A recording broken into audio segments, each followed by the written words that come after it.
Cool. Let's go check out the Cathedral of Antwerp. I'm going to show you a couple of things that no one knows. There's a few. Look at it.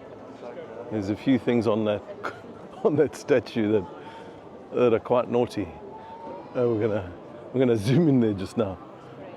I've been to this town 100 times. It was only explained to me the other day.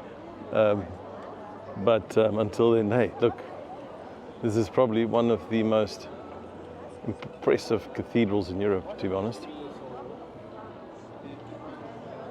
And this is the square where obviously immediately you get represented by waffles. Everyone's eating mussels, French fries. And then they got this little guy over here, which is quite cool. Look at him. It's a cute little statue. This little kid and a dog just with a little blanket, but it's the road. So that's a famous pic for every tourist, but it's cool. Right, back to the cathedral. Now,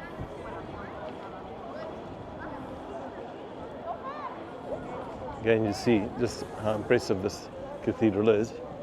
But no one ever stands still and zooms in on all these little statues. All right? So if we get a bit closer and look up there, I don't know if you can see it properly, right? But you see on the left, you've got kids and moms and, families just cruising along. But on the other side, on the right, you got a whole lot of people having sex. Literally having sex and anal sex at that. Yep. And there's a devil there on the right. So yes, the choices people have to make. This was carved out some insane amount of time ago, but there you have it. I don't think anyone's ever stood still and looked at those sexual images there with the devil on the right. No one. Anyway, so there you have it. Something no one knows. Show it a little around here.